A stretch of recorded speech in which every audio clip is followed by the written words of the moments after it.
বিএনপির রাষ্ট্রপতি শাহাবুদ্দিন চুপ্পু তিনি এতদিন কিভাবে টিকে আছেন, এখনো কিভাবে টিকে আছেন, এর রহস্য দেরিতে হলেও ফাঁস হলো। কোন শক্তি, কোন অদৃশ্য শক্তি চুপ্পুকে টিকিয়ে রেখেছে শুনলে অবাক হবেন। It's very simple. যে হাসিনা নাই, চুপ্পুর নিয়োগদাতা নাই, চুপ্পুর বস নাই, এমনকি চুপ্পুর রুহানি পিতা শেখ মুজিব নাই, শেখ মুজিবের কোনো মূর্তি নাই, শেখ মুজিবের নাম গন্ধ নাই বাংলাদেশে। সংবিধানে জাতির পিতা তাকে লেখা আছে কিন্তু কেউ মানে না। সংবিধানে শেখ মুজিবের ছবি টানার কথা বলা আছে, কেউ মানে না। শেখ মুজিবের নামে কোনো স্থাপনা বাংলাদেশে থাকতে পারে না, একদম নিষিদ্ধ। বাংলাদেশে কিন্তু শেখ মুজিবুর রহমান নিষিদ্ধ। বাংলাদেশের মুক্তিযুদ্ধের এই সর্বাধিনায়ক রাজনৈতিক কারণে, বাস্তবতার নিরিখে, তার সাকসেসরদের ভুলের কারণে আজকে শেখ মুজিবুর রহমান বাংলাদেশে নিষিদ্ধ। সে শেখ মুজিবের রুহানি সন্তান এবং হাসিনার পোষ্যপুত্র শাহাবুদ্দিন চুপ্পু আছেন, কিন্তু অন্য কেউ নাই। এটা তো অস্বাভাবিক। শাহাবুদ্দিন চুপ্পুর দল, তার যৌবনের প্রথম প্রেম ছাত্রলীগ নিষিদ্ধ, আওয়ামী লীগের কার্যক্রম নিষিদ্ধ। তো চুপ্পুর সব কিছু জয় বাংলা নিষিদ্ধ, কিন্তু চুপ্পু আছেন। এটা যে কোনো বিবেচনায় অস্বাভাবিক। টিকে আছেন, কোন শক্তি তাকে টিকিয়ে রেখেছে?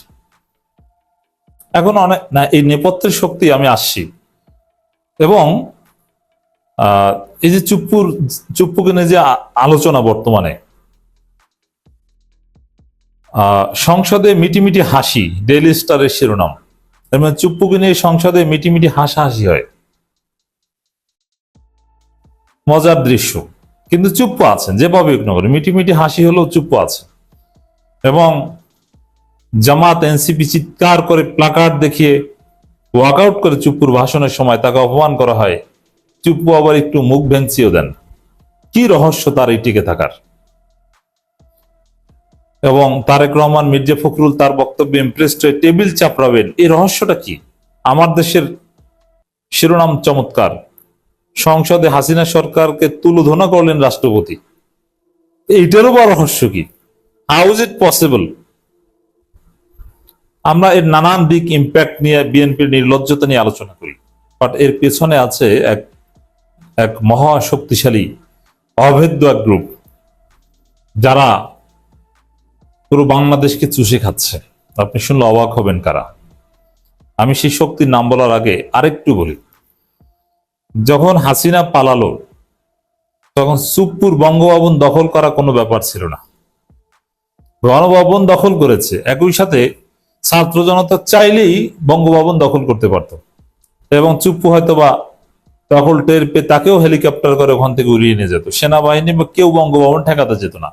হয়তোবা 5 আগস্ট ওরকম সিরিয়াসনেস ছিল না, কারণ হাসিনা গেছে, তাহলে তো চুপ্পু এমনিতেই থাকে না, এটা ধরে নিয়েছিল, যার ফলে বঙ্গভবনের দিকে মানুষের দৃষ্টি ছিল না। কিন্তু বঙ্গভবন দখল করতে চাইলে কোনো পুলিশ, কোনো আর্মি কেউ ঠেকাতে আসতো না। পুরো বাংলাদেশ ছিল তখন উন্মুক্ত, চাইলেই জনগণ যে কোনো কিছু দখল করতে পারত। এই দিনকার ব্যাখ্যাটা মানা যায় যে স্বাভাবিকভাবে তাদের দাবি আদায় হয়ে গেছে, হাসিনা পালিয়েছে, গণভবনের দিকেই টার্গেট ছিল, তা বঙ্গভবনের দিকে নজর দেওয়ার প্রয়োজন পড়ে নাই, শেষ। কিন্তু একটা সময় পর্যন্ত যখন চুপ্পুকে সরানোর দাবিতে আন্দোলন চলছিল, বঙ্গভবন ঘেরাও, বঙ্গভবনের ওখানে কিছু আন্দোলন হয়েছে, সেনাবাহিনী প্রোটেকশন দিয়েছে, লাঠিচার্জ করেছে, ঠিক অনেকে আন্দোলন করেছিল। এনসিপির তখন গঠিত হয়নি, এনসিপির ছেলেরা, বৈষম্য বিরোধী ছাত্র আন্দোলন, এমনকি ওই যে আমতারেক, আজকে যে আওয়ামী লীগ এবং বিএনপির দালালি করে একই সাথে, ওই আমতারেক ছেলেটাও কিন্তু আন্দোলন করেছিল। কিন্তু তারপরও চুপ্পুর পদত্যাগ হয়নি। এবং ইন্টারেস্টিং বিষয়, যখন বৈষম্য বিরোধী ছাত্র আন্দোলনের ছেলেরা চুপ্পুকে সরানোর দাবিতে আন্দোলন করেছিল, তখন বিএনপির এত শক্তি ছিল না যে বিএনপি চাইলেই চুপ্পুকে রেখে দিতে হবে। হাসিনা আমলে চুপ্পু রাষ্ট্রপতি হয়, এসালম মেকানিজমে, রহস্যে, ইউনূসের আমলে শেষ পর্যন্ত টিকে থাকে চুপ্পু, বিএনপির আমলেও রাষ্ট্রপতি থাকে। এমনকি অনেকে বলেন যে জামাত যদি এখন ক্ষমতায় আসে, জামাতের আমলেও চুপ্পু থাকবেন, কারণ গোলাম আজমের ছেলে চুপ্পুকে বই টই দিয়ে আসেন, ভালো। এবং শফিকুল ইসলাম মাসুদরাও যে একদিন হাসাহাসি করে এসেছেন বঙ্গভবনে।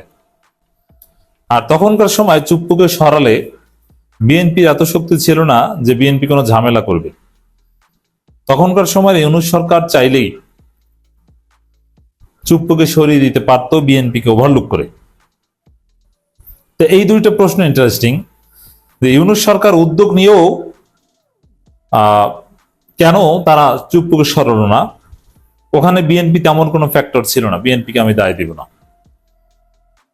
আর বিএনপি হ্যাঁ শুরু থেকে চেয়েছিল, বিএনপির দাবি ছিল, বিএনপি সবসময় বলতো, এবং বিএনপি স্বার্থের অনুকূলে ছিল চুপ্পুকে রেখে দেওয়ার, দ্যাটস রাইট, কোনো সন্দেহ নাই।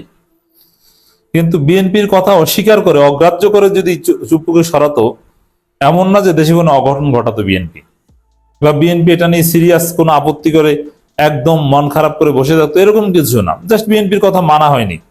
তো চুপ্পুকে যদি সরাতো তাহলে বিএনপি কি বলতো জানেন? বিএনপিকে অবজ্ঞা করে, উপেক্ষা করে চুপ্পুকে সরালো, বিএনপি বলতো যে আমরা তো এটাই চেয়েছি, ভালো হয়েছে চুপ্পুকে সরানো হয়েছে। যেরকম আওয়ামী লীগ নিষিদ্ধের বিরোধিতা করেছিল বিএনপি, কিন্তু আওয়ামী লীগ নিষিদ্ধ হয়ে যাওয়ার পর বিএনপি বলেছিল যে আমরা তো এটাই চেয়েছি, ভালো হয়েছে, তো আমরা ধন্যবাদ জানাই সরকারকে। ওইরকম চুপ্পুকে সরালে বিএনপিও ধন্যবাদ জানাতো। কিন্তু কেন সরানো হয়নি, কেন বৈষম্যবিরোধী ছাত্র আন্দোলন স্থগিত হয়ে গিয়েছিল, কেন ইউনূস সরকার হঠাৎ থমকে গেছে? সবকিছুর নেপথ্যে হচ্ছে এস আলম গ্রুপ। এইটি হচ্ছে আজকের এই আলোচনার টপিকের মূল উত্তর। চুপ্পুকে রেখে দেওয়ার পেছনে মূল শক্তি হচ্ছে এস আলম। টাকা এমন এক শক্তি, টাকার মাধ্যমে অসম্ভবকে সম্ভব করা যায়। হ্যাঁ, টাকার মাধ্যমে অনেক কিছু করা যায় না, যেমন হাসিনাকে রাখা যায়নি, কিন্তু হাসিনার অনেক প্রেতাত্মা টিকে গেছে টাকার মাধ্যমে। এস আলম নিরাপদে আশ্রয় নিয়েছে, এস আলম বাংলাদেশের নাগরিকই না, কিন্তু এত টাকা মুহূর্তের মধ্যেই বিএনপিকে কিনে নিয়েছে। যেমন সালাউদ্দিন এস আলমের লোক, সালাউদ্দিন কোন গাড়িতে চলেন? এস আলমের। সালাউদ্দিনের ছেলে এস আলমের সম্পত্তি দেখভাল করেন। বিএনপির চট্টগ্রাম অঞ্চলের নেতারা বহিষ্কারও হয়েছিল এ কারণে, যে এস আলমের গাড়িটারি সরাতে সহায়তা করেছে, এই করেছে সেই করেছে, কিন্তু দিন শেষে কিছুই না। এবং যুবদলের সভাপতি সেক্রেটারি এস আলমের কাছ থেকে 200 কোটি টাকাও নিয়েছে। তো 200 কোটি টাকা, 100 কোটি টাকা, 1 কোটি, 2 কোটি টাকা, এটা কিছুই না। সাপোজ তো চুপ্পু যেহেতু ওরকম সিরিয়াস না, এস আলম এমন শক্তি, যদি তারা বলে যে তুমি চুপ্পুর পক্ষে আন্দোলন, চুপ্পুকে সরাতে আন্দোলন করো, বৈষম্যবিরোধী ছাত্র আন্দোলন, নাও 100 কোটি টাকা, তোমরা ভাগ করে খাও, বাবারা তোমরা আন্দোলন করে নাও, 100 কোটি টাকা দেওয়া কোনো ব্যাপার না, এত টাকা তাদের। এবং সরকারের উপদেষ্টারা যাদের একটু লোভ টোভ আছে, যদি বলা হয় যে তোমাকে 100 কোটি টাকা দিছি, তুমি চুপ্পুকে সরানোর বিষয়ে একদম চুপচাপ থাকো, সরানোর দরকার নেই, বা এই ফাইলটা একটু ক্লোজ করে দাও। এরকম নানান গোষ্ঠীকে এস আলম গ্রুপ 100 কোটি টাকা, 200 কোটি টাকা দিয়ে টিকিয়ে রাখবে, কোনো ব্যাপার না। এবং এস আলমের এত প্রতিষ্ঠান আছে, ওই প্রতিষ্ঠানগুলো সরকারের উপর এখনো প্রভাব বিস্তার করতে সক্ষম, যে কোনো সরকারের উপর। মধ্যপ্রাচ্যের তেল কোম্পানিগুলো যেরকম রাজার উপর প্রভাব বিস্তার করতে পারে, এরকম এস আলমের কোম্পানিগুলো যে কোনো সরকারের উপর প্রভাব বিস্তার করতে পারে। এত টাকা, ওই টাকা চুপ্পুকে টিকিয়ে রেখেছে। এস আলমের অডেল টাকা। দর্শক, সব টাকার খেলা, সবকিছুর নেপথ্যে এস আলম। বিরাট সুখবরের মহেন্দ্রক্ষণে বাংলাদেশ। সংসদ শুরু হওয়ার সাথে সাথে বিএনপি জামাত যথেষ্ট ঐক্যমত হয়ে গিয়েছে এবং অনেক কাছাকাছি এসেছে। অবস্থা দৃষ্টিতে মনে হচ্ছে জুলাই সনদ, সংবিধান সংস্কার পরিষদ, অনেক কিছু হবে, 100% না হলেও অধিকাংশ হবে, মোর দেন 90% ইমপ্লিমেন্ট হবে, এবং বিএনপি একটু ঘুরিয়ে পেঁচিয়ে খাবে, কিন্তু জামাতের যে দাবি বা এনসিপির যে দাবি, এটা পূরণ হবে এবং যথেষ্ট কাছাকাছি এসেছে। এবং আপনারা যতটুকু বিরোধিতা যা দেখছেন, কিন্তু আমি দেখছি ভিন্ন কিছু। বিএনপি জামাত ঐক্য আর ঐক্য। হ্যাঁ, আওয়ামী লীগের বিরুদ্ধে, আওয়ামী লীগকে অপ্রাসঙ্গিক করতে বিএনপি জামাতের মধ্যে এই ঐক্য আরো বেশ কিছুদিন দরকার। চূড়ান্তভাবে এটা থাকবে না, বিএনপি জামাত ফাটাফাটি শুরু হয়ে যাবে, কিন্তু বাংলাদেশের রাজনীতি থেকে আওয়ামী লীগকে একদম শূন্যের কোঠায় ঠেলে দিতে বিএনপি জামাত একমত হয়েছে। এই যে সংসদে যা দেখলেন, নানান কিছুতে বিএনপি জামাত ঐক্যমতের ভিত্তিতে করেছে। পর্দার অন্তরালে আজকে সংসদে যা হবে, জামাত কি করবে, বিএনপি কি করবে, তার প্রেক্ষিতে বিএনপি কি করবে, জামাত কি করবে, এগুলো সব আগে ভাগে ঐক্যমত অনেক কিছু। এই ঐক্যমতটা গ্রেটার সোশ্যাল কন্ট্রাক্ট, ভালো। এখন অনেকে এটাকে বলবেন তাহলে গৃহপালিত বিরোধী দল না। ফেসিবাদের পতনের পর ফেসিবাদকে একদম কবর দিতে এই ঐক্যমত দরকার আছে, এবং বাংলাদেশের রাজনীতির সংস্কৃতি পরিবর্তন করতে এই বিএনপি জামাতের মধ্যে যে কন্ট্রাক্ট চলছে এটা প্রয়োজন আছে। যে বিরোধী দলের আচরণ মানে বিরোধিতার খাতিরে বিরোধিতা, সরকার দল মানে বিরোধী দলকে ইরিটেট করো, ডিস্টার্ব করো না। এখানে একটা কার্যকর সম্পর্ক between party in power and the party opposition, এটা দরকার। এই জন্যে যে সমঝোতার ভিত্তিতে জামাত বিএনপি চলছে, সংসদের প্রথম দিন পার করলো, এটা প্রয়োজন রয়েছে। এখন প্রথম দিনে জামাত বিএনপির মধ্যে সমঝোতা দৃশ্যমান হওয়ার ফলে আমার কাছে মনে হয়েছে সামনে আরো ভালো কিছু হবে। জুলাই সনদের হয়তো বা ওই বিএনপির অল্প কয়েকটা নোট অফ ডিসেন্ট বাদে বাকি সবকিছু হবে। তবে 180 দিন পর্যন্ত আমাদের অপেক্ষা করতে হবে, যেহেতু 180 দিন সময় আছে। তবে একদম সাথে সাথে প্রথম দিনে বিএনপি সবকিছু করে ফেলবে তা না, বৃহত্তর সমঝোতা এখনো আছে। তবে একটা লেভেলের পর সমঝোতা থাকবে না, এটাও রিয়ালিটি। যেমন বিএনপি জামাত জোট ছিল দীর্ঘদিন, একটা পরিস্থিতির পর সেই জোট আর থাকেনি।